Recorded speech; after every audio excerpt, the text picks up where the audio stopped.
Welcome to the episode of the Balors.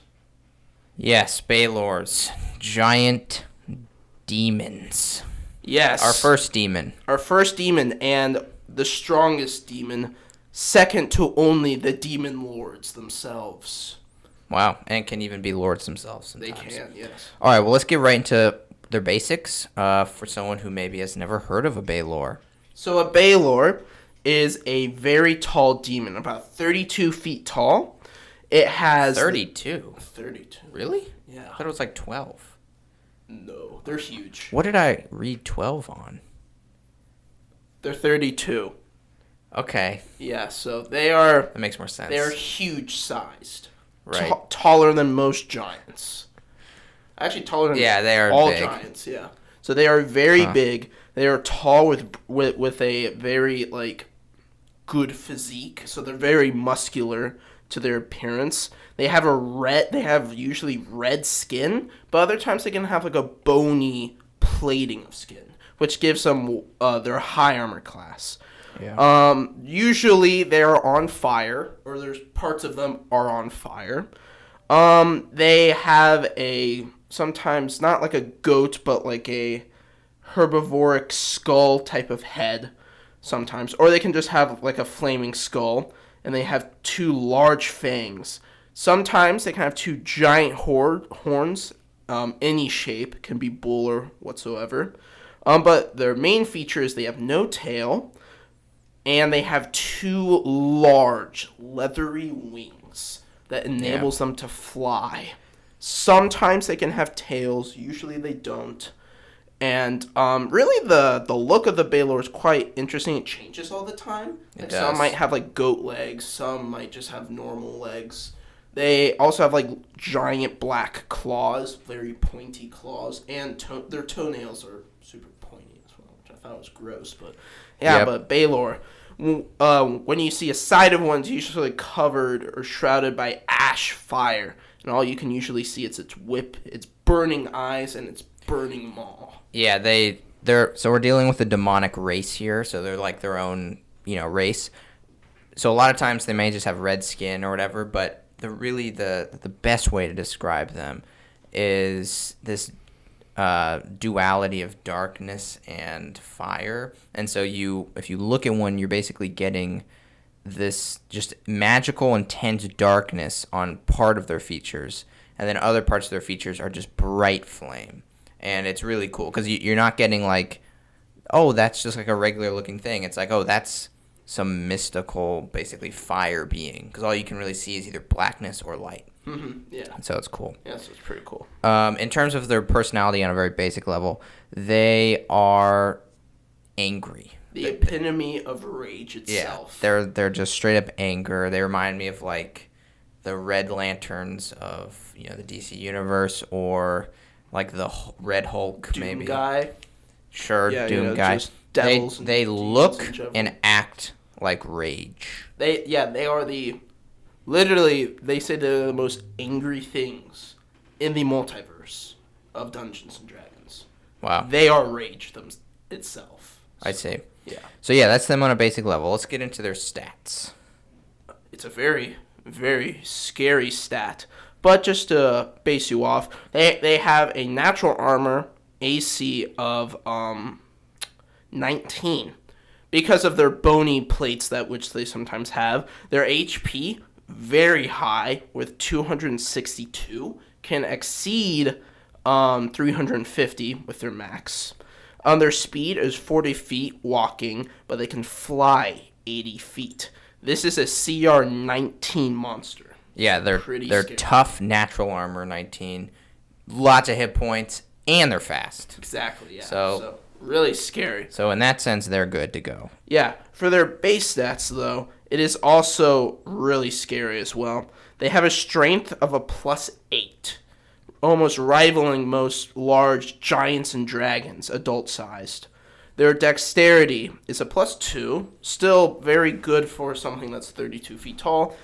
They have a con of a +6, so very tough. Their intelligence are a +5, so they know what they're doing.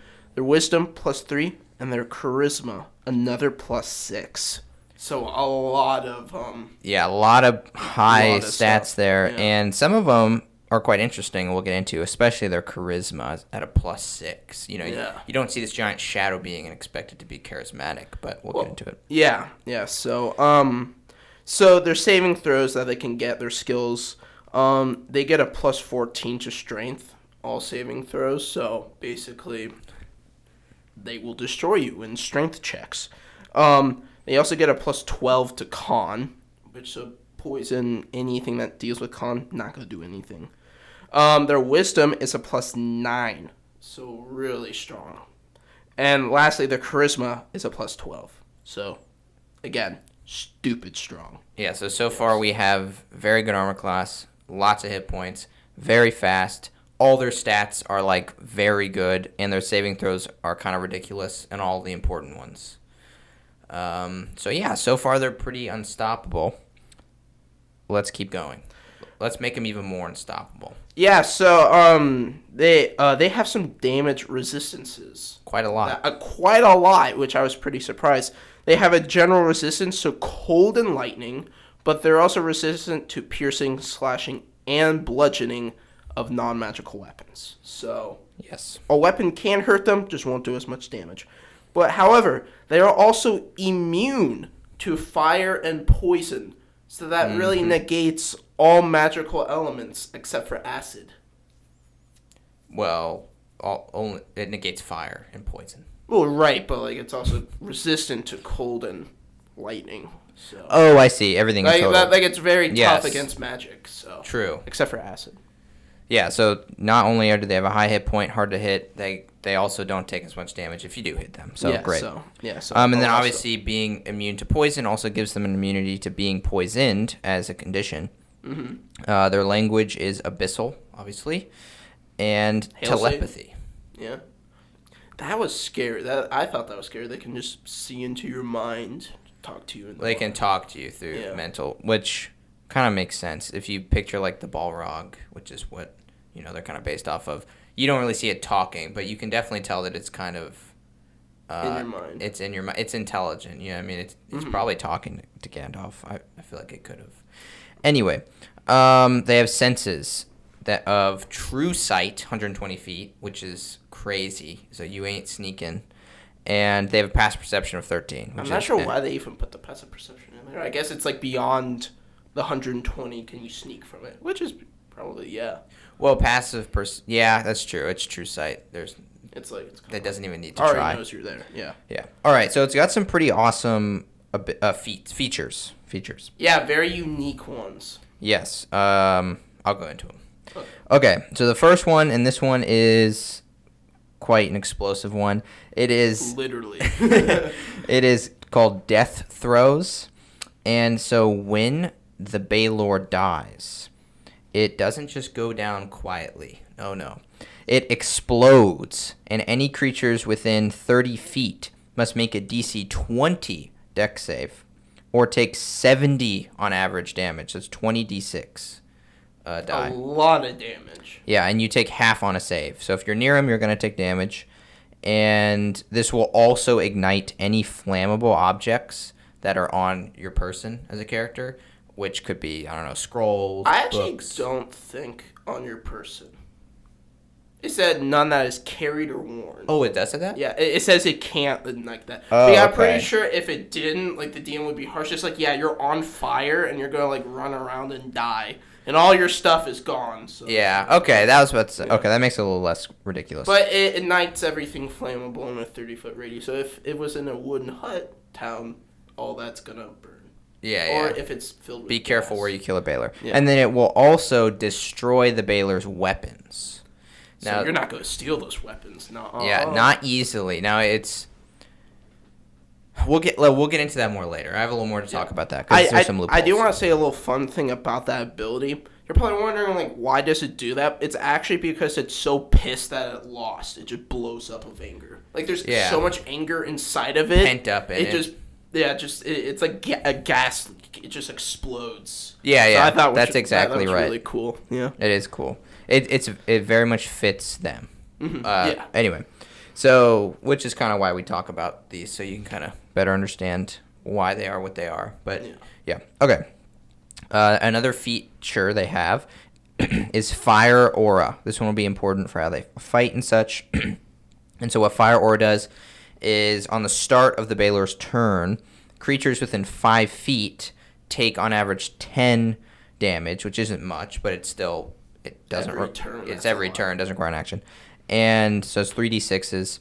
And the same thing happens if a creature touches or does a melee attack against the Balor, which is probably pretty often. So this is kind of like chip damage. Like it's gonna, if over time these little tens could definitely add up if the Balor plays its cards right. But yeah, and this also ignites flammable objects. So things are just gonna be catching on fire constantly. Yeah. Wherever the Balor is. Okay, 2 more features, short ones. It's got magic resistance, which a lot of things have. It has advantage on saves against magic. That's spells. That's anything magic. And then it also has magical weapons. So whenever it makes an attack with its weapons, they're magical. Well, no dip. It's on fire and one's the electrical. Yeah, these weapons are like, well, we'll get into them. It's kind of like the essence of the Balor. Yeah, they like create them of their own selves. Yeah, but anyway. Interesting. Yeah. Okay, they have some attacks. Scary attacks. Yeah, these. So when we're looking at the stat block, the Balor is good at about everything. You know, it's got good stats, good HP, hard to hit, very fast, so it can move around the battlefield a lot. It's got features that make it even more difficult to fight. It has no problem dealing with magic, and it also can give magical attacks. The literal attacks it has, though, in terms of damage, I find to be its weak spot. Really? Because when we're talking CR 19 players, the damage that its attacks put out aren't, I'd say, that amazing. And it only can attack twice. So let me get right into it. So it has a multi-attack. It can make 1 longsword attack and 1 whip attack. The longsword attack deals, on average, 21 slashing damage and 13 lightning damage. So that is 34 damage on average for the first attack.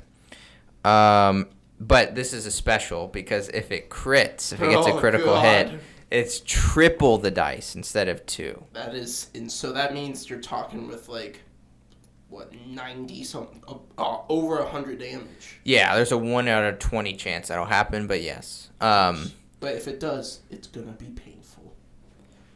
Yes. And then with its whip attack, which it does in the same turn, it deals 25 damage on average. 15 of that is slashing, 10 of that is fire. And if you get hit with the whip, you must make a DC 20 strength save or be pulled 25 feet towards the Balor, which is just more of a chance that you're going to get hit by that sword fire aura in sword. And then besides those attacks, as an action, it can also teleport 120 feet. So this damage is good, obviously. It's solid damage. And if it crits, like that's CR19 level damage, of course. But CR19 is very high. We're reaching the strongest players, right? And so this is what's, I think, holding them back a little bit, is their damage. Their ability to kill players. Yeah. You know? I think what, in the lore, Balors were supposed to have spells, like in the previous editions. Yeah. Oh, yeah. So if you give the Balor fire types of spells, powered kill and stuff like that. Yep. This CR19 is going to become like CR22. Like literally, it's going to and you increase. I was going to say this later, but yeah, this stat block is just like the foundation of what a Balor really is. They literally took like 10 seconds and slapped some stuff on there. I feel like for the stuff. Yeah, you can definitely add spell casting to the Balor, and we'll get in more into why. But all right, that's all the stats. Scary melee fighter. True. Definitely melee. Yeah, melee fighter. True. They have no range attacks unless you give them spells. Okay. Personality. So, let me tell you a little bit about demons and devils. You're probably like, but aren't they the same thing, Ethan? No, they're not. You're dumb. Go somewhere else. I'm just kidding. No, please stay. We need to eat. But it was a genuine question. It was a general question. Jeez. Basically, the difference is demons and devils actually hate each other. It's called the Blood War. Yep. Demons of the Abyss will invade the 9 hells where the devils reside, and they will fight each other endlessly. And the difference is devils will actually make deals with you if you summon them. If you summon a demon, though, they will outright just kill you, and then they'll have fun in their new playground wherever they were summoned and kill everything on sight. So demons just kill, have fun, fight, kill. Yes. Devils actually think, and they can be. However, there is an exception to that rule. And one of them is the Balor. Yes. Is that what you're about to say? Sort of. I think so. Well, on the point of deals, I guess we can come on to that later. It's not really here. We'll see. All right, go ahead. What were you saying? Yeah, so basically, demons kill everything on sight, and they have fun doing it. It brings joy to them. Devils, they're evil, but they'll make deals. They want to profit from other things. But demons, they just want to kill stuff, and they hate each other. And we'll talk about how Balors interact in the Blood War. But for general personality of the Balor, he's angry, and he wants to kill some things. He wants to fight. Yeah. Physically fight things. So yeah, so we had mentioned in the basics that they're the embodiment of rage. So that's what they are. And with that rage, they want to kind of target it in the battlefield. They have this primal urge or drive to go fight. And that is constant. And so that is like the core of their personality. But I want to add that they are individuals. So there's lots of Balors. The number has varied depending on, the edition and how the lore has progressed. But there's a lot of Balors, and they can be very unique because they're intelligent, as we can see in their stat block. They're pretty wise. They're charismatic.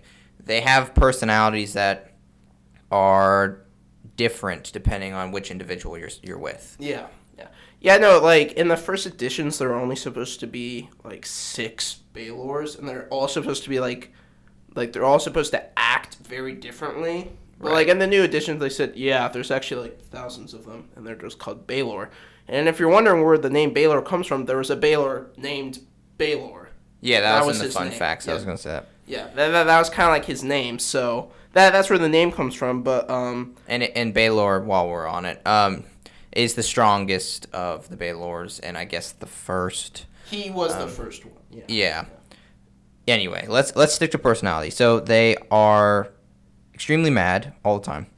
They have this urge for battle. They also very much value power and prestige in the demon community, and they're constantly seeking it.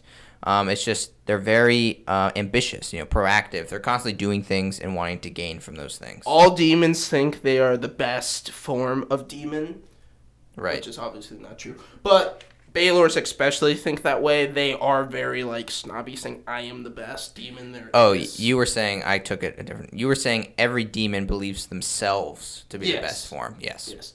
Balors think the same way, which they are the strongest type of demon. But they also really like to, kind of like in their personality, they are cunning in kind of like how they organize a raid or a battle, but when they're in it, they're just rage, so they just kill some stuff. Yeah, but, there's like a rage they have when they're in battle, but beforehand they're very intelligent and they're very good at leadership, and they're very natural born leaders. They actually will take no other role other than a leader. There are exceptions, but for the most part, they will be the leader, and so part of their personality is really just finding lesser demons and leading them into battle, recruiting them, convincing them to join the battle.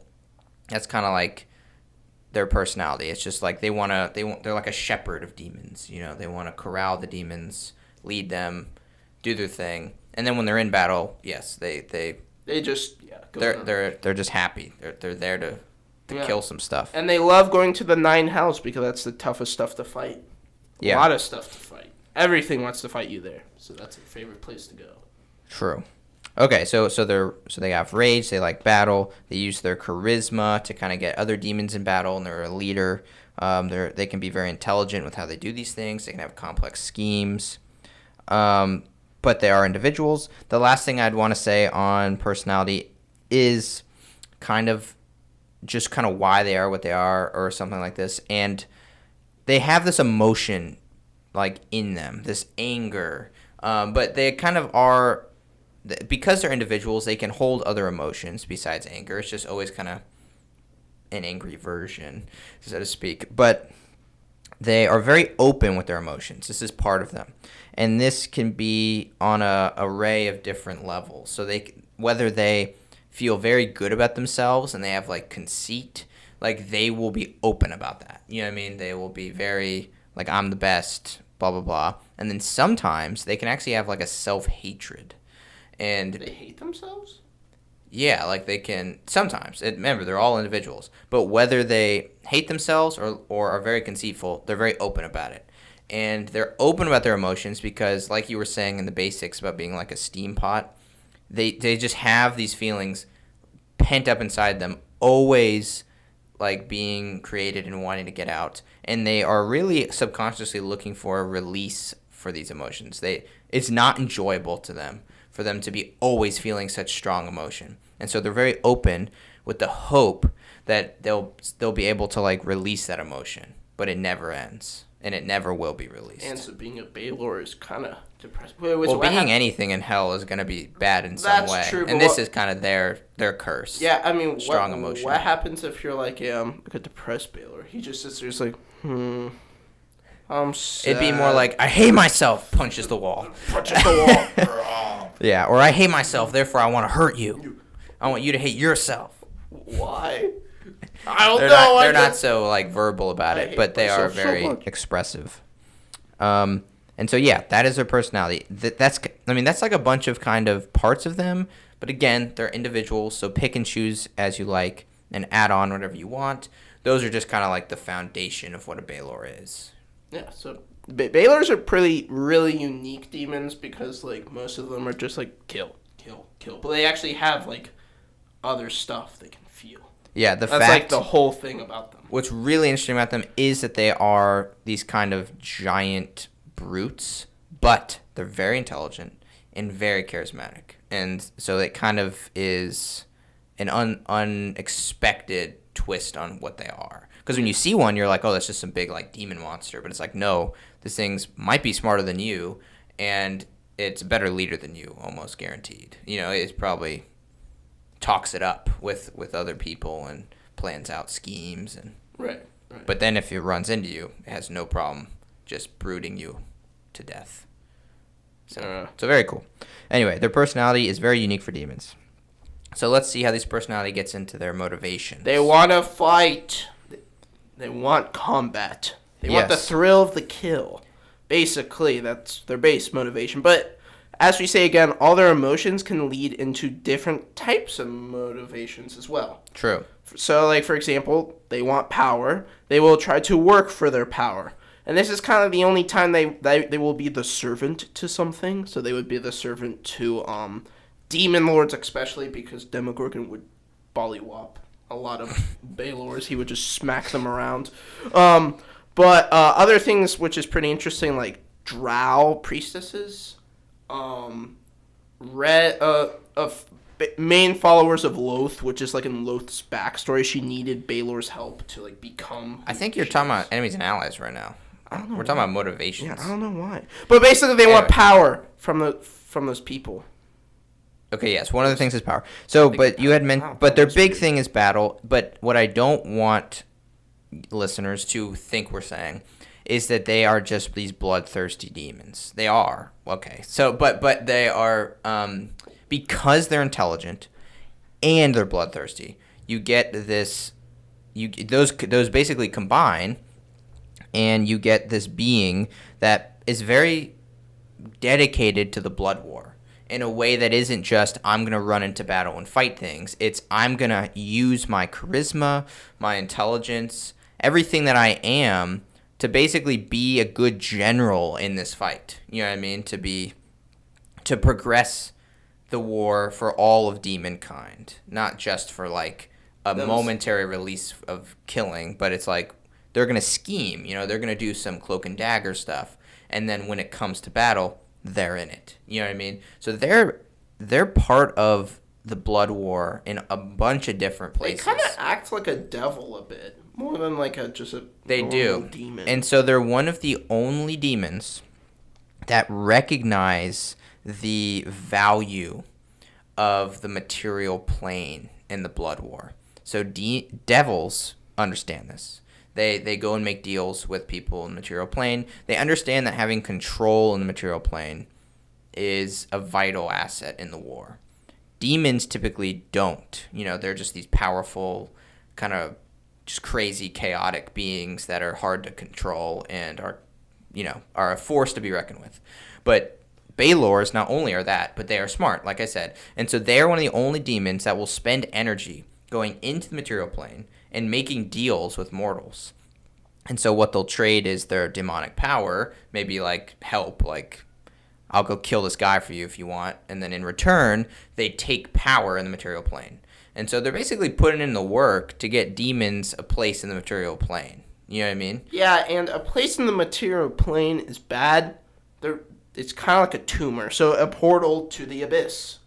That's like a thing that demons can get in the material plane. A thing that Balors would want.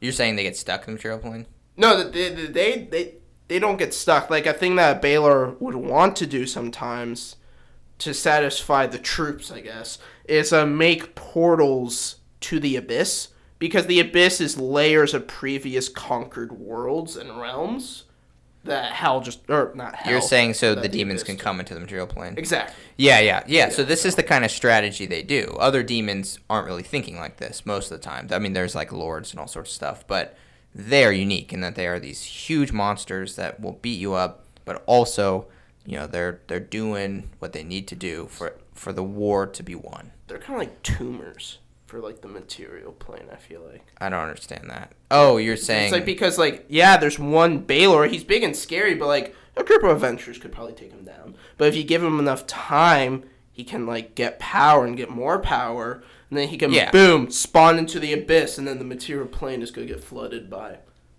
the abyss itself. Yeah, they're hyper good at what they do because when you think of like a strategist, you think of like a skinny old like wise guy in his like cloak being like, yes, be on my team, I'll give you this. Balors have that strategic mind, but they are beings that people want to follow, that people can very much use, and that are to be respected. So Balor has no problem going up to someone and saying, I want this from you, and I'm willing to help you in return. And because they're so capable and so powerful, it's very easy for them to get what they need. So they can quickly build power a lot faster than maybe like a weak kind of a weaker strategy type creature, if that makes any sense. Mm-hmm. But yeah, so their motivations are a lot more on the material plane than other demons, but that doesn't mean that's like their whole thing. They also are in the nine hells, the abyss, putting in the work of recruitment, getting all the troops in order, and then they got their contact in the material plane that opens the portal, and then they all rush in, stuff like that. It would kind of suck to try to lead just normal demons. Yeah. Because it's just like, all right, guys, like, come on. I can lead you to places to kill people, but you guys have to stop killing each other. Just like... But that's the thing about Balors. That's kind of like what they're good at. They can do what a lot of other demons can't, and that is unite demons. You know what I mean? Because demons will just rip each other apart or not be good, like, teammates, basically. But a Balor is capable. They have the charisma and the power to unite them. That's really it. And that can be problematic to some other demon lords and stuff, which we'll get into. But yeah, besides all that stuff, they're constantly grinding, trying to get that power, trying to get that prestige, and they get it pretty easily because of just what they naturally are. And then the only other wild factor is they just have a sweet spot for destruction. Oh, yeah. Especially that of innocence. Just the cherry on top. They're like, that's scrumptious. That's like their hobby. That scrumptious, innocent peasant town. God. Would be a shame if someone went in and burnt it to the ground and killed everyone. That's what I'm going to do. It walks in. Yeah. True. Yeah. Unless maybe it's not strategic. But yeah. So that's their motivations. Yeah.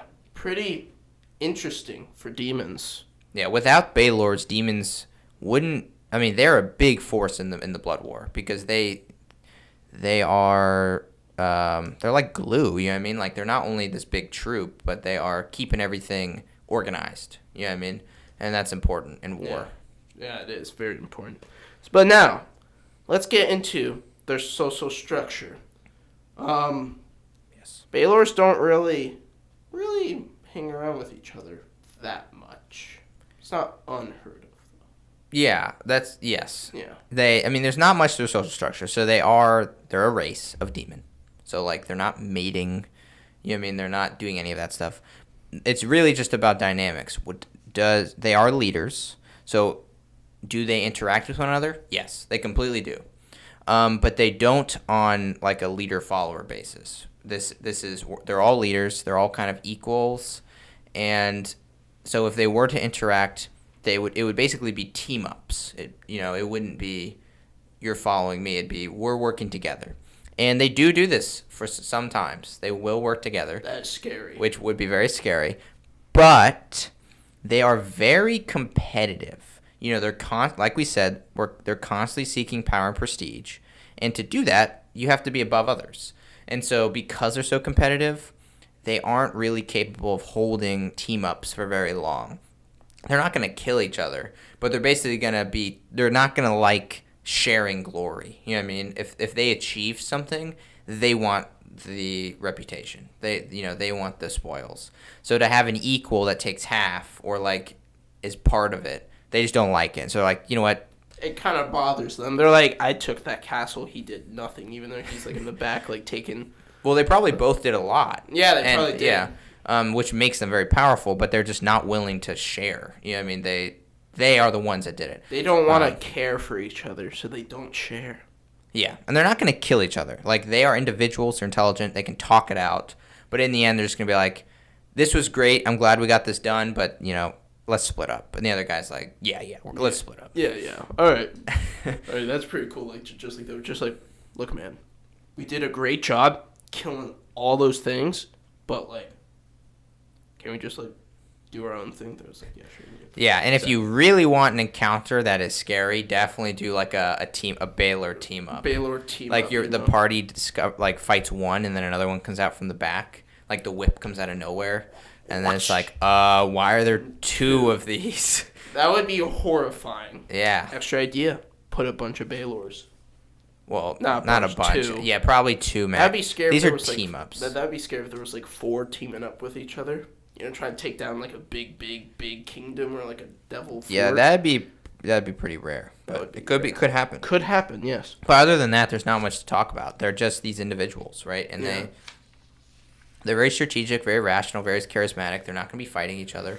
They're just going to have good relationships. Yeah, they're just and a vibe. Better than most demons, because demons aren't really good at it. Now, because they are evil and because they are kind of hateful and stuff, they're not going to be like buddies. They're going to be mean to each other, probably. Yeah, but they respect one another and stuff like that.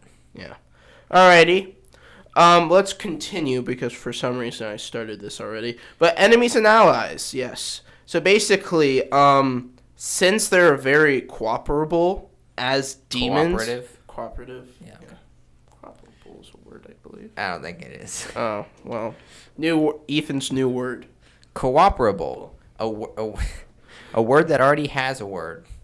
A completely unnecessary word. The English language.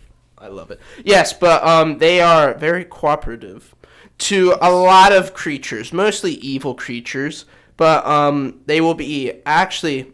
This is kind of the only time you'll see them of service to someone. But mostly, if you stumble upon a Balor, or a group of them, you will probably see a demon lord. And there's a lot of demon lords. But all of them will use Balors to their advantage. That's interesting you say that. I have kind of a opposite fact about them. Now, I don't think you're wrong about that. Demon lords will use Balors to their advantage. They don't like the Balors, though. Yes, they don't like Balors. I was going to say, like... Okay, go ahead. They don't... See, Demogorgon knows he's the best, but he always sees these petty Balors, like, trying to, like, one-up him, saying they're the best, and Demogorgon's like, all right, buddy. All right, you're freaking slap with the tentacle. Yeah, because Balors are really powerful, but what they have more than almost any other demon, including lords, is just complete ambition and proactivity. Like a Balor can make a demon lord look bad by just how much effort they're putting into the demon cause. You know what I mean? Yeah. It's like the Balor is out doing stuff, and the demon lord being like, they're all super selfish. Yeah. Will be like, wow, you're kind of making me look bad, dude. Like, what the hell, man?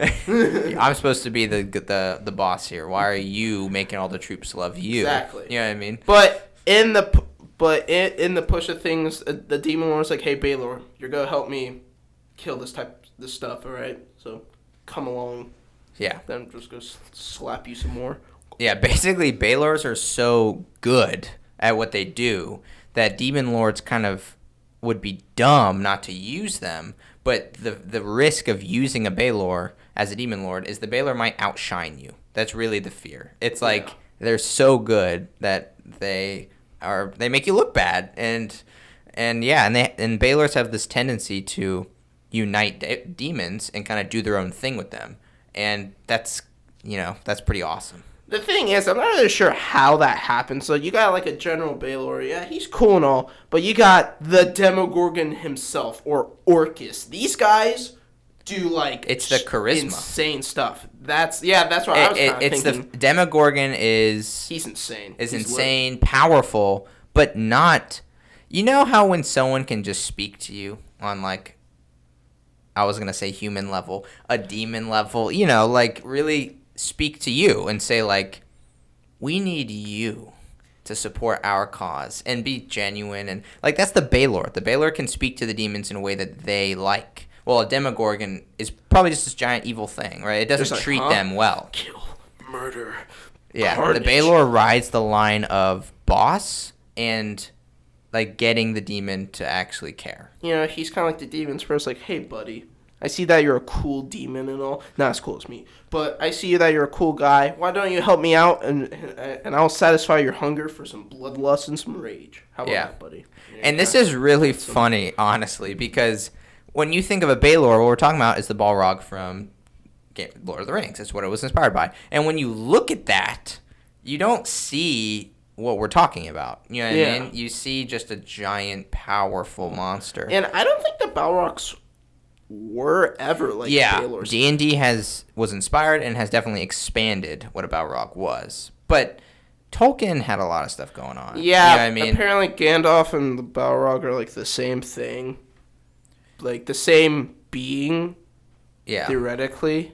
And then I was like, wait, what? I'm super confused. So, Tolkien's universe is super confused. Yeah, let's not get into that because I don't know what I'm talking about on that level of Tolkien. Really but what was I saying? So, what was I just saying? How Balors are like the charismatic demon to demon, bro. Right. Okay, so one thing to keep in mind, we're making Balors seem quite awesome, right? They're like these great leaders, like they unite demons for like a common cause. Like it's like, man, Balors are nice dudes. Yeah, no, I was thinking like we're making them look like they're like chill demons. We need to remember that their common cause is like slaughtering babies. You know what I mean? Not just babies. Yeah, everything. So like, well, babies just makes it sound worse. That's true. And Baby so like, goats. they are really good at uniting demons, but demons are terribly evil. So it's like they're not something to be friends with. You know what I mean? Yeah, normally you don't want to summon demons, but I feel like you have the best chance of survival if you do summon a Balor. I don't know about that. Because, like, he'll actually say, like, here, I want something. If you make a compelling argument. Yeah. But if you don't, you just summon something that's going to kill you. That's when you use the change, go to a different plane. I'm out. Right. Yes. Perhaps. But then you just unleash the Balor on the material plane. Yeah, you basically like, go in a village, you release one. It's like, oh, you're not going to cooperate. All right, see you later, everyone. You're all going to die. Yeah. Leaves. Okay. Well, just to finish out, so we're talking about demons as an ally. Because obviously demons are their allies. So you talked about their demon lords, how demon lords don't really... You got more? More allies. Well, before we leave demons. So they inspire demons. Demon lords don't necessarily like them because of how inspirational they are. But one more thing about demons is Balors do prefer the company of beings that are right under their power level over things that are like weak, basically. They don't like to associate with the weaklings. They associate with power. So that's just something to consider as Other well. I kind of forget what the other types of like demon names. I know there's like this Minotaur one, which that thing has way more health than about Balor.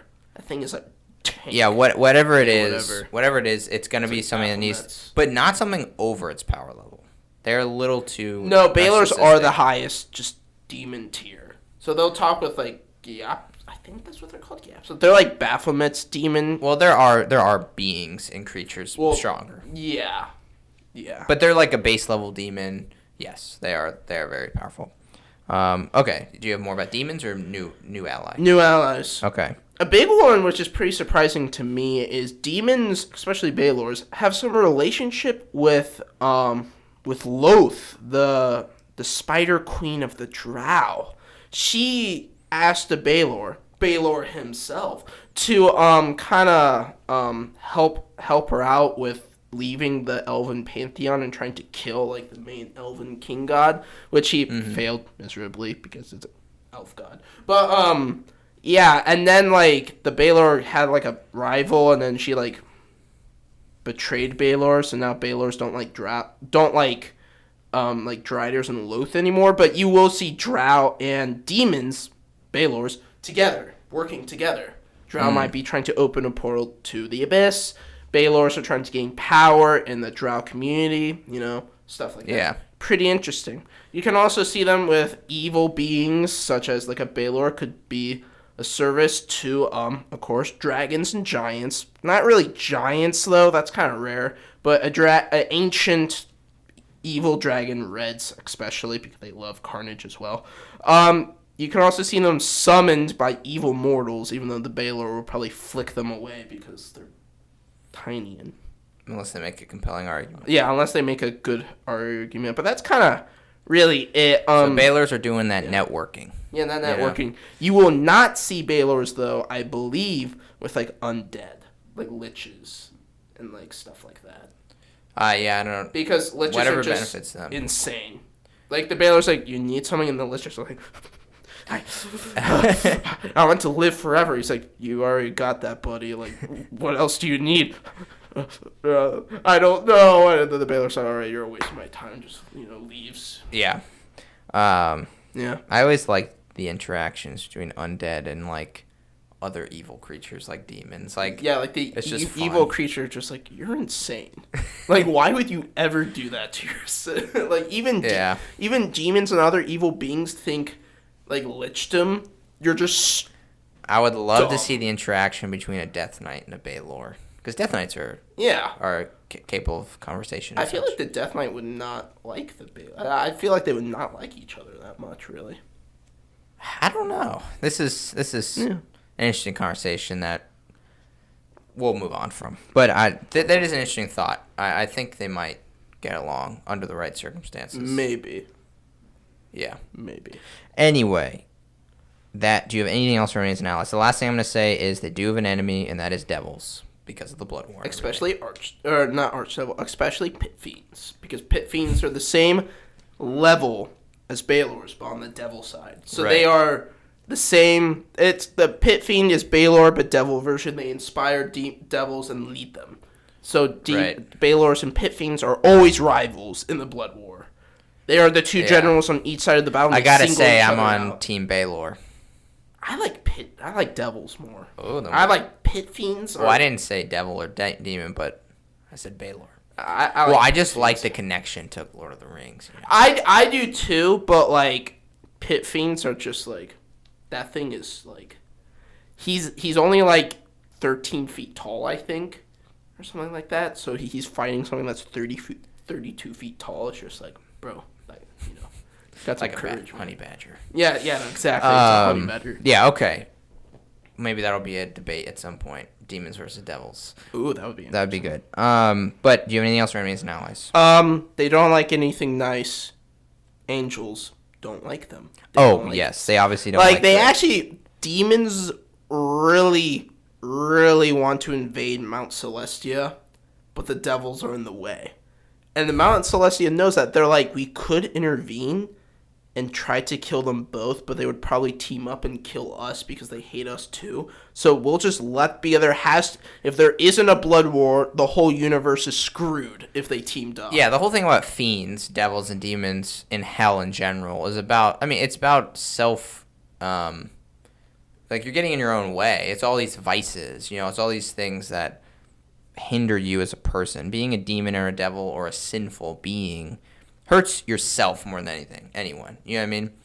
And so the fact that demons and devils can't unite is a good thing for is a good thing for everyone else, but of course it's self-deprecating. You know what I mean? That's their whole thing. Yeah. So it's just like a theme that you can always see on any level of demon or devil kind. Yeah. But yeah, so they don't like each other either. Even Balors actually hate Baphomet, the Platinum Dragon. He would lead crusades down there. He would literally pop us like, "What's up, guys?" and just wipe out armies of both sides and just leave, just because he helps Mount Celestia out sometimes. Yeah, pretty funny. Yeah, but it would be cool to see a Balor versus like a arch, like I forget, a solar angel. I think that's what they're called. They're only like the same side of people, but they're like just uppercutting a Balor and like I don't know. It would be cool. Good versus evil. Good versus evil, baby. Yeah. Okay. Anything else for Remnants and Allies? No. Okay. How about you? No, that's it. So now let's get into Lairs. It was hard for me to find stuff about their Lairs. Yeah, there's not much about their Lairs, but okay, they don't really have layers. Like they're not like hibernating in a cave. You know what I mean? Like obviously, they are just individuals that run around. But you can't. There are places that we'd find them. One would be the Abyss. So you're gonna find most of them in the Abyss, which is in the Nine Hells. And yes, they're not. The Abyss. The Abyss is a whole separate thing to the Nine Hells. It is? Yes. You didn't. Ugh. You're gonna make so many people angry on this. Oh God. Okay. Right on my so devil knowledge. Quickly, if you don't know what the Abyss and the Nine Hells is, the Nine Hells is where demons are. There's 9 layers. The Abyss is called the Abyss. It's connected by the river Styx. What's it called? Like Hades? What's the river? I know a river you're talking. Where all the souls. Yeah, are all the souls go. So it's connected by that. But the Abyss is infinite layers. They conquer other layers to add more to the Abyss. Just a column. So that's where demons are, and they'll cross over to the Nine Hells and fight. Oh, Oh, right. Yes. Devils are in the Nine Hells. Devils are in the Nine Hells. Demons are in the Abyss. Okay. And there's whole separate. Oh, okay. So that's where the first level of the Nine Hells, Avernus, is always just like a battleground because that makes sense. Always launching invasions. Devils and demons are always confusing to me, and doing research on Balors helps. It makes sense. But it does make sense because you have the Nine Hells, which is structured. It's very structured. It's orderly. There's you 9. could say it's lawful. Exactly. And then you have the Abyss, which is just like chaos, infinity. You know what I mean? It's like all sorts of stuff happening. That makes a ton of sense. Exactly. All right. Anyway, so not in the Nine Hells. If you find them in the Nine Hells, they are currently fighting. They are They would be in Avernus, the first level of the Nine Hells. Trying to fighting, or they'll be just set up like over. a camp. Actually, no, I'll save it. Sorry. Anyway, okay, so they'll be found in the Abyss, not the Nine Hells, and they'll be in the Abyss recruiting most of the time. You mean they'll be making armies. Oh yeah, and then legions. And then if you find them anywhere else, it's probably to be fighting with those legions, or if they're doing their own little sneaky strategy stuff. If they're like in the material plane, which you can find them in. And I guess the only other reason you'd find the material plane is if they got trapped there. Because other beings will like imprison them in little prisons, basically, on the material plane. Well, and that's where the Balrog came from. Who would imprison them, though? Like very powerful magical beings. Like put them in like a dwarf stronghold and like seal it and they're just chilling in there? Well, yeah, it'd be a magical prison. But basically like the Balrog in Lord of the Rings, like the whole thing, what Gandalf says this, like when the Balrog approaches, this is, anyway, I'm not exactly sure where this is said, I think Sauron might say it, but basically, the dwarves got too greedy with their mining and mined somewhere they shouldn't have mined, like went so far down that they released this darkness, and the darkness was the Balrog, which is why that is such a cool origin for that certain Balrog. Durin's Bane, which is his name. Yes, which is why Gandalf didn't want to use the Mines of Moria, because Gandalf knew of that origin, of that lore, and he knew what could be in there, or what they could face in there, and they did end up facing it. Well, he did. Not really them. Well, yeah, he did. For 3 days. He died for their sins. For 3 days. He fought for 3 days down there. Yeah, well, he ended up coming out. Like, they ended up fighting on the top of the mountain. Yeah, they literally fell to the bottom, fought all the way back up, and then died. I was just like, dang. Yeah. Yeah. Or was it 3 days? Was it like a week? I don't know. Yeah. But you can basically find them anywhere if there's a good reason for them to be there. Because they're very powerful and they can move around. Imagine chilling on the forest you're walking down. That's a Balor. Yeah, and they're always going to be doing something where they're at. Like, you may not be able to know what they're doing, but like they don't do anything really for no reason. Do they sleep? They're proactive. Do they sleep? No idea. Probably don't. They're too angry to sleep. Yeah. If you do find, like, if a Balor was just chilling somewhere, you can find where they have their trophies at. They like taking trophies as a proof of their great. So you might see them wearing, like, skulls. That's typical. Right. But, yeah. Pretty cool stuff. Yeah. Well, I guess that's Lairs. Let's get into combat strategies. Yes. The first thing I want to say real quick is that this can vary very greatly because they are individuals. And so although their stat block does kind of make one type of strategy the best, they, for any reason that you want to give them, can act differently. Of course. We're just going to be talking about if you want to punish your players with the most strategic Balor. Yeah. That knows how to break the rules. Yes. So the first thing about Balors is they are the anti-melee. They should be able to spank all melee characters very harshly and destroy them and make them cry. Because of their fire aura. Yeah. Any melee characters that get close to them will burn and gradually take damage. Yeah. And the fact that you do triple damage on a crit with their sword, and the fact that with their whip, if someone tries to flee, they can just yoink, get over here, Scorpion style, back. Yeah, and so this fire aura kind of gives two very obvious ways in which a Balor will fight, and this goes into how they fight. And the first one is they're going to be fighting on the ground. They're not going to be flying around. At least they're not going to end their turn in the air, which is weird because they have wings, but you can see this when they fight Gandalf. Like, the Balor fights on the ground, and that's to utilize a fire aura, because if it's flying in the air, no one gets hurt. But what you might have is a Balor will, like, fly from place to place, right, to capitalize on that movement speed, the extra speed. But on the end of its turn, it will have landed and will be somewhere. The second thing we get from its fire aura is it's going to have everyone as close to it as possible. It wants everyone to give it hugs. Yes.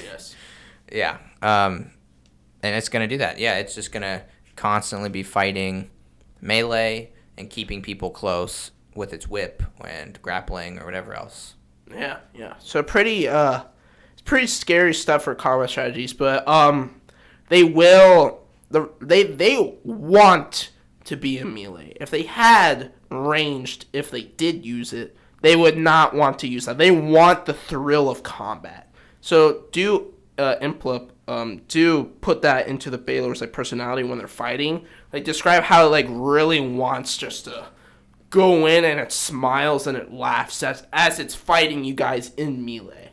So yes. Now I will add a exception.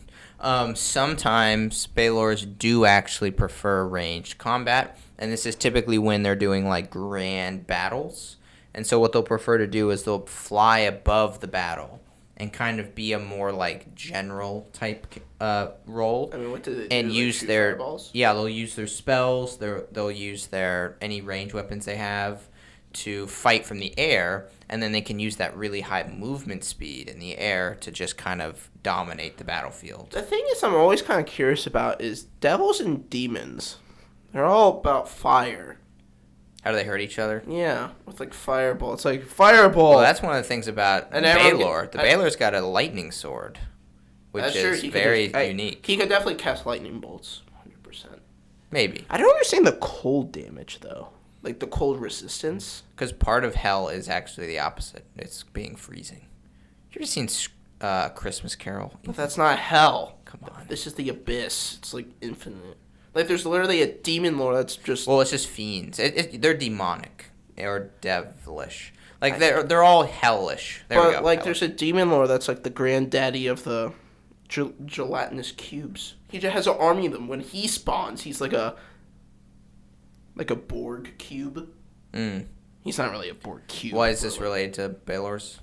Well, I just feel it's kind of stupid how like demons are supposed to be not just like fiery, like like we're talking about hell here and the abyss. Okay, it's different, but they're demons. Demons are from hell originally, so we're dealing with demonic beings. You know what I mean? Those are typically those are inspired by like Christianity or Abrahamic religions or whatever, and that is fire, and also cold. It is the fires of hell, so of course they're gonna have fire resistance and be fiery. I guess that's true. Yes. So cold doesn't make sense though. Okay. We're talking about the abyss, not hell. Well, the abyss has cold in it too, I guess. They're from actually it probably does. It's infinite. Yes, exactly. Of course, it's bad logic, but yeah. Okay, so anyway, some prefer to fly in the air, but typically they're going to be fighting on the ground. They're going to keep people close. They're going to be fighting melee. They can be very strategic, right? They're very capable of it, but most Balors prefer to just kind of rage and just obliterate whatever they're fighting in just the most chaotic fashion ever. You know what I mean? They just want to take everything and everyone and destroy it. No mercy. Yeah, just in like crazy fight. Like it's just enjoyable, right? It's like it's battle. It's not this like very intricate like chess game. It's battle. Like have fun with it. Basically, is what have Balors. Fun. But they're gonna kill. They're not gonna like torture you or anything. They'll just kill you. They'll just kill you. Yeah, they're just there to win. Yeah, pretty messed up. Yes. In close combat, which is what they're typically gonna be doing, they can become hyper focused on the creature that they're currently engaged with. So although a lot of Balors will sometimes like whip other creatures that are far away to try to bring them in, they will sometimes be very focused on who they're fighting and actually just fight that person until they die or until someone else draws their attention. Does that make sense? Yeah. So if you have like 3 wizards and a barbarian, and the barbarian runs up to the Balor and attacks, even though there's these wizards shooting spells, the Balor might just focus on the barbarian and just say, "I'm gonna kill you because we're currently fighting." Like they get hyper focused on it. You know what I mean? It's like, ooh, it's a 1v1 kind of. 1v1. Like you're going down. Yeah. And if I was that barbarian, I'd be scared because they're gonna kill you. You know what I mean? If they down you, they're gonna finish it, and so your character's in danger. Yeah. They are ruthless. They will kill your downed character. Oh yeah. So. And they'll just hit you once, and it's so much damage that like it could end you right there. Yeah. Okay. So there's that. That's about all I have for like how they actually fight. It's very simple. It's like pretty simple. They keep things close, and then they use their melee to fight. Yeah. Basic. Pretty simple. They're gonna use their multi-attack. They're not gonna really do anything else. Can you use I guess you could use a whip like 5 feet in front of you, and you kind of like dips and hits on the head. I don't know, but yeah. If it doesn't have the range, like feet on it, which I don't think it does, then yeah, you can. Yeah, that's pretty cool. But there is a little bit more. So if basically in terms of if they're losing, so if they're gonna die, they will obviously know what happens when they die, and they will try to get within 30 feet of as many characters as possible, as many creatures, because they're all about destruction. So if they're going down, they want to destroy as much as they can in the process. All of you with him. Yeah, exactly. And you might say, well, why wouldn't they retreat? There is a reason they won't retreat. They They will retreat if you're fighting them in the abyss, but otherwise, they will not retreat. And the reason is, this is, I guess, a fun fact, but it's relevant. The reason is Balors will always respawn, basically, in the abyss. God dang it. If they're not killed in the abyss. So if you're on the material plane, they have no fear. If you kill them, you didn't really kill them. You just destroyed their body on the material plane, and they're going to be rebirthed in the abyss. God dang it. So they have no fear. So they're like, oh, you beat me? Okay, I'm going to blow up and then come back. They got respawns.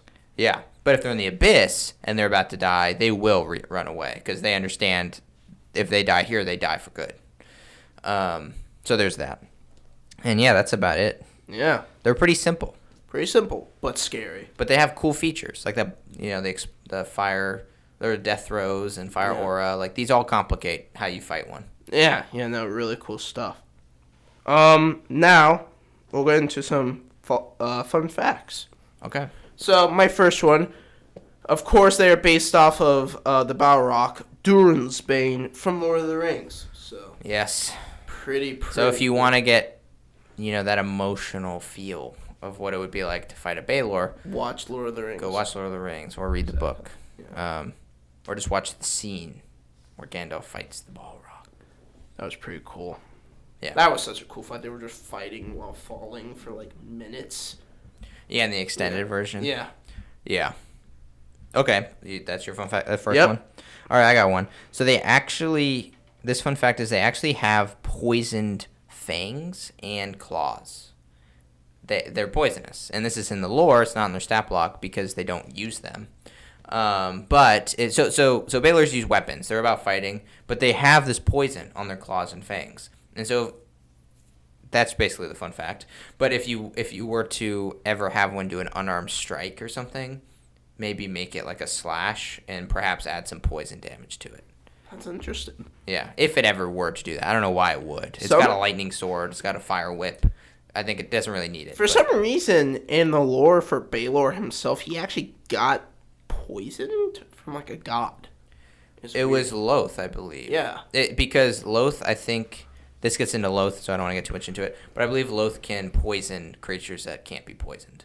Like, it's one of her, like, god tier abilities. Like, she can poison anything. Doesn't matter if you're immune to poison or not. She poisons you. Dang. Yeah. Which is cool. But that's different. But yeah, I think Balor was poisoned by Loth. Okay, you got another one? Yeah, so I think I said this before. But there used to only be 6 in the first edition, and they all had different names and different personalities. And they're all super unique, and they're all a lot stronger than what they are now. But as the years went on, they grew in power. And in population. And they also like to do the deed with mortals too. Pretty sad. Do the deed? Love. Okay. You're talking about like the OG Balors? Is that what you're talking about? All of them. All of them. Oh, okay. Yeah. Okay, about the increase in power. My next fun fact can explain that. And so basically, the fun fact is that they're immortal. They can be killed if you're in the abyss, but if you don't kill them, they live forever. And this is a big deal when you merge that with a Balor that's so proactive and so ambitious, because given infinite time, something that's constantly grinding and constantly getting things done will. Like time is the only thing holding someone like that back. But if a Balor has infinite time, they can do anything if you give them enough time. You know what I mean? Like, they're a force to be reckoned. When you make something immortal, let's say you have someone really lazy. Make them immortal, and it's not a big deal. But if you have someone that's super ambitious and you make them immortal, they're going to take over the world. You know what I'm saying? And that's kind of what we're dealing with Balors, is they can have these schemes that last, millennia. If necessary. Mm-hmm. Now, these would be like the oldest ones. But if you have a new Balor, that Balor has a long life ahead of itself, an infinitely long life. And so it can just start planning and get going. So it's not uncommon to find a Balor in a position of great power because they worked for it and they had unlimited time to get there. So that is scary. Yeah, and killing one is a big deal. because it would have lived forever if you didn't kill it. But it's an evil creature, so don't feel bad. Yeah, no, don't feel It can't be redeemed. At least you could glow. It's like, yeah, I killed a Balor. Suck it, losers. Wait, but how are they created, though? I don't know. Does a mommy and daddy Balor, when they love each other very much? The Lord, not that I know of, the Lord doesn't say anything about. Or do mates. Demons become a Balor? Yeah, I know, like, as demons progress up the food chain. Oh, yeah. Well, I know that's true for devils. Yeah. Is that true for demons? I think it is, yeah. Maybe. Yeah, this is not. I'm not sure about this, so take this with a grain of salt. Yeah. All right, do you have another fun fact? I'm pretty sure we already said them. Sadly. Yeah, I think mine. Okay, I got one more. So Balor, the original Balor, was the origin of kind of what they're called in D&D, but the origin of the word Balor in the real world, which made the word Balor exist in D&D. Oh yeah. Is Celtic mythology. And it means like the deadly one. That's just a fun fact. Fitting name. It is a deadly one. Yeah. Yeah. And I believe there was a mythological being in like Irish mythology that was named Balor, and he was more of like this giant cyclops dude with like a death ray that comes out of his eye or something. Very different. Man, what is with like Irish mythology? Just like, Zeus might have a lightning bolt. Thor might have a magical hammer. Nah, our mythology, laser eyes. Bing! That's pretty awesome. All right. Pretty awesome. That's all my fun facts. I am done as well. So now let's go into how could you some extra ideas of how you can use some Balors in your campaign. Yeah. I think there should be one. At the end, you're fighting this cult. This cult, they've been trying to summon something. They've been trying to open a gate to the abyss. Mm-hmm. And what comes out should be a horde of demons that ravage the lands. But at the end, comes out a Balor. And he leads this legion throughout the land. I feel like there should be a thing where you have to protect someone from the Balor. Like the king or something. So it kind of gives it like a cool fitting. That is not a single encounter. That's like a campaign. That is a campaign idea, but I was thinking for the end battle, have the Balor trying to kill someone, but you have to defend him. That'd be kind of interesting. So you gotta worry about that thing's survival and your survival. So you're just that's something you can do for pretty much any. That's true, but I thought a Balor would be kind of cool. It could try like bring him into. Oh, true, because the Balor's constantly pulling. Yeah, constantly stop pulling. Stop it. Yes. Yeah. Pretty cool. Okay, so something I want to talk about in extra ideas was the Balor's weapons. So Balor's got some pretty awesome weapons. And there's a little bit of controversy on how the weapons work in a disarming situation. Oh, yeah. So imagine you disarm a Balor. If you take that weapon and take the weapon outside of its radius, its death throws radius, technically, in the rules, you've now kept it. You know what I'm saying? And so I'm proposing this as like a possible way for you to take a Balor's weapons and use them. In the lore, isn't it supposed to go poof? So in the stat block, what destroys the weapons is the explosion. But if it's not in the explosion, then those weapons might not get destroyed. Because otherwise, why wouldn't they just say these weapons aren't real weapons? They're just part of the Balor. You know what I'm saying? Mm-hmm. Like, why specify that the explosion kills them or destroys them, right? Yeah. So I'm thinking maybe you can take them. At the same time, these weapons are probably very big, so kind of impossible to wield. You probably need like fire resistance to use them, and then also, they're just impractical, right? A two-handed whip. Right. Whip, yeah. That'd be awful. But maybe I was thinking like the extra idea is like because it's so hard to get a Balor's weapon because you have to get it out. Like maybe make that a plot hook. Like get the weapon. Like you need to somehow get a Balor's whip. Like it's part of something. Maybe not to use it, but to just like as an ingredient of something. And so not only do you have to kill a Balor, but you have to beat it so well that you disarm it. And then work together as a team to kill the Balor, but get the whip out of its radius when it dies. I could just see that needing a lot of planning involved, and I love when players have to plan. Yeah. You know what I mean? That is actually a cool idea, though. I was actually going to put on the weapons idea. There have been Balors that instead of swords, they have axes, which I thought was pretty cool. It's like a thunder axe. Oh, yeah, you can give them different stuff. Yeah. For sure. Yeah, pretty cool. Actually, one with a spear. That'd be scary. Yeah, and I mentioned this earlier, but give them spellcasting and give them magical weapons. If you like, they will have them. Like, again, if they're immortal, if they're ambitious and they constantly want power, like they're gonna invest some time in spellcasting, and they're also gonna search for some weapons, for some magical stuff. Yeah. There's just an invisible Balor. He just drinks a invisibility push. You're just like, oh. Cool. That'd be interesting. Yeah, that's actually all my extra ideas. Yeah. I had a couple of ones. If you go to the 9 Hells, have it where Devil's like, hey, we need you to go kill this Balor for us. Like, make a Balor a bounty mission. Like an optional side bounty mission. Yeah. Balors are kind of one of those creatures that... Balors can be... They can either be just like an encounter, like this big boss fight, but you can definitely put them at the end of a plot. You know what I mean? Because they are strategic. They can be like the main villain. Yeah, they can be the main villain. So I would prefer it that way probably because that is kind of doing them justice. But the thing is, they're all about war, especially the Blood War. So UPCs would really probably not have that much. It depends. I mean, obviously creativity can create anything, but a Balor would be kind of a...